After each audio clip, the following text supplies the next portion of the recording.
Disclaimer, you might hear purring in this video. That's my little kitten, Butterball. He was feeling very sick this week, so I let him sit on my chest while I recorded, and that's what you're hearing. Please ignore the disturbance, thank you. It's not exactly a polarizing take to say that Lois Griffin has come a very long way from who she once was. Introduced to us as a patient and responsible balance to Peter's hecticness, now she's a complete psychopath with her own reign of tyranny. But when I rewatched the series, I kind of realized that she never really was a good person per se.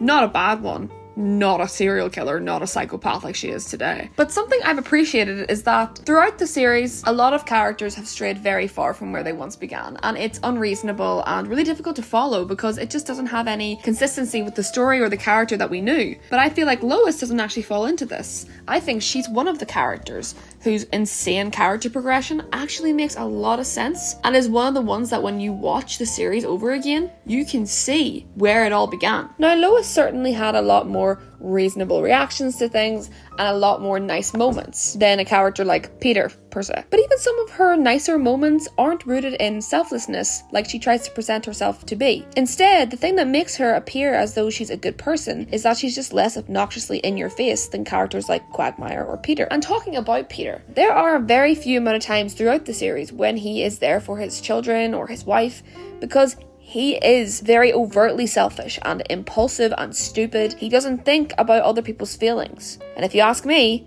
the thing that makes Peter Griffin the family guy is that when he does stop to think about other people's feelings or when he's told that he's done something wrong, he genuinely does care then. That kind of explains how he's really irresponsible and impulsive. He just doesn't stop to consider people's feelings or to consider the situation because he's just not very intelligent. But I think what sets Lois apart from this is that she does consider how her actions will affect other people. She is intelligent. She understands the risk of hurting those around her. She just takes that risk anyways. And I still think that Peter is significantly worse than Lois. I'm not saying that because he doesn't intend to hurt people all the time, that somehow absolves him of all responsibility and blame. All I'm saying is that to know what you're doing is wrong and then to continue to do it anyways, knowing that the consequences could be detrimental and traumatic for your 3 children, is pretty difficult to defend. And I might be cynical by saying this, but I actually really like this quality of Lois. I think the reason that we were kind of fooled to believing that she was a good person is just because she was the balance that Peter needed. But whenever the show started to lean more into that surrealist form of comedy and adult cartoons, they just completely abandoned the patient, responsible side of Lois to leave us with who we have now.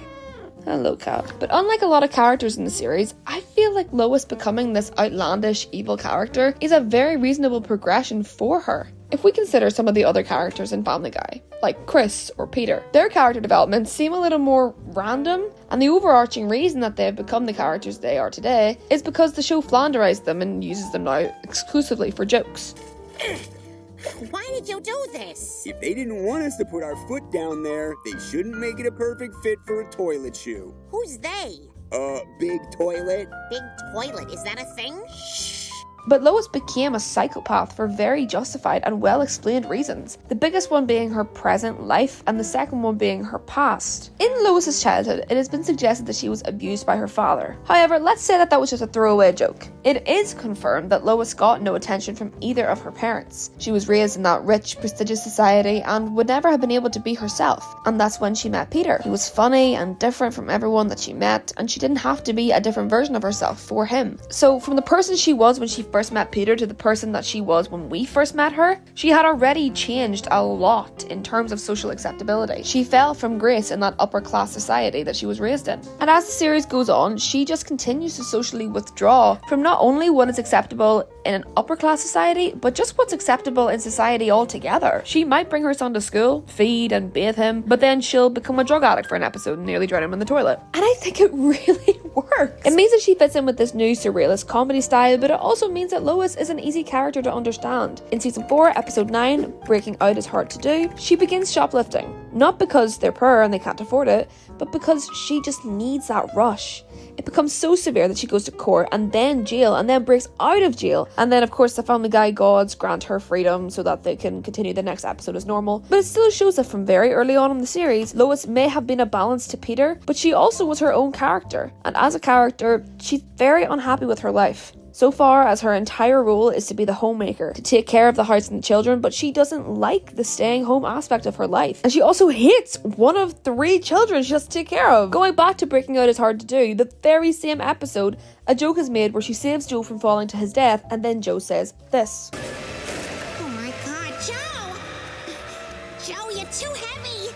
I can't hang on! Pretend I'm your child, Lois. Nutmeg, nutmeg!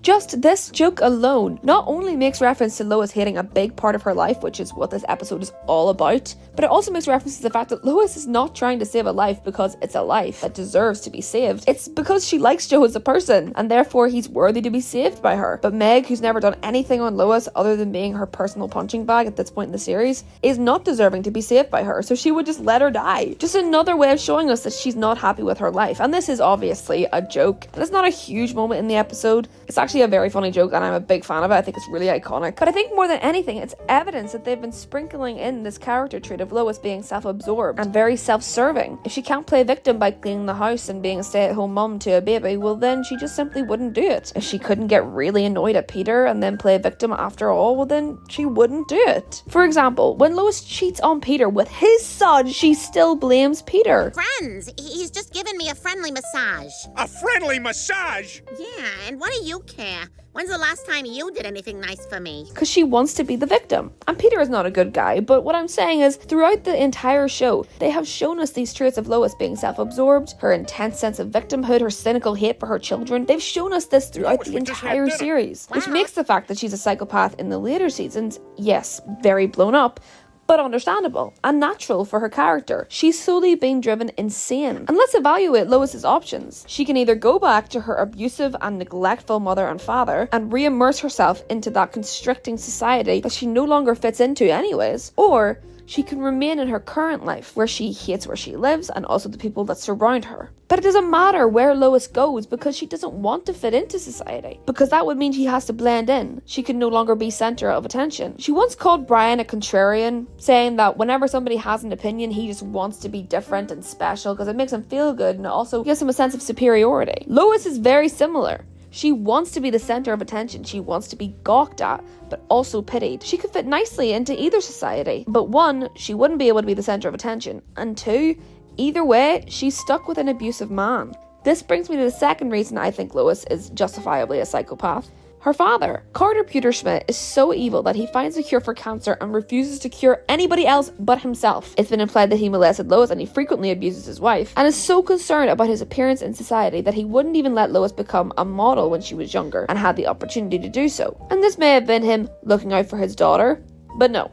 It's been confirmed that it was because it would affect his status in society. The money isn't enough. He has to control Lois and ruin very important aspects of her life, such as her relationship that she had with her nanny, and also her relationship with Peter. He tried to get Peter to leave Lois alone for $1 million, which in hindsight was actually a very good shout from him and he should have left her alone. But at the time, Peter was a lovable goof and irresponsible at worst. Carter still tried to ruin this aspect of Lois's life. He doesn't care about her as a person, which is another reason that Lois has been driven insane. Carter keeps her restricted. At the very least, if she wants to go insane, she can do it on Spooner Street. She can't do it in that more upper class society. If she wants to kill an innocent barista and then kidnap a few other young adults, she can. So yes, the show does flanderize a lot of its characters, and it can get quite annoying at times watching the newer seasons. And you're not necessarily expecting to laugh, but at the very least you'd hope you could connect with the characters that you've known for decades. And with Peter, I feel like they've kind of completely abandoned the good aspects of his character and treated them in for the horrible aspects. But on the other hand, I feel like characters like Stewie and Lois still do have really good qualities to their characters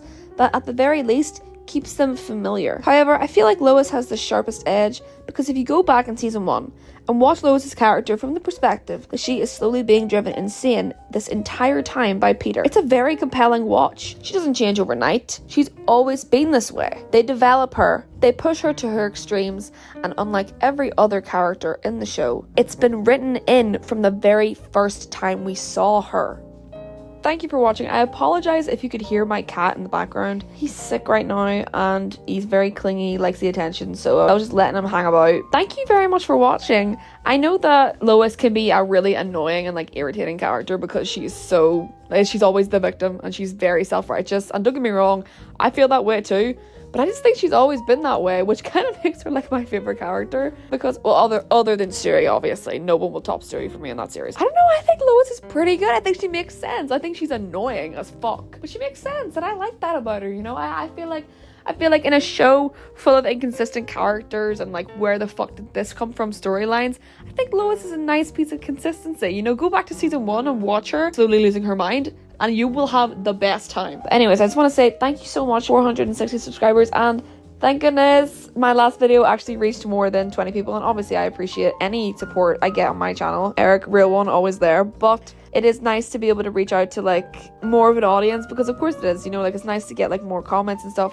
I don't make any money from YouTube, so really like I do it for like the interaction, get people to like talk about like their opinions with me, so I really appreciate it. Thank you, YouTube gods. But yeah, I just want to say thank you so much. I'm gonna end this intro quickly because of course this video is overdue, because I'm horrible at sticking to a schedule, but whatever. Let me know what you think, and if you enjoyed the video and you want to see more family, I think I'm gonna focus some more on Family Guy and like adult cartoons. I want to have like a more niche approach to my channel. I had some opinions I wanted to like get out of my system, but I'm ready to like commit back to Family Guy again. So if you like Family Guy, let me know if there's any videos or like characters you want me to make videos on, and thank you so much for watching.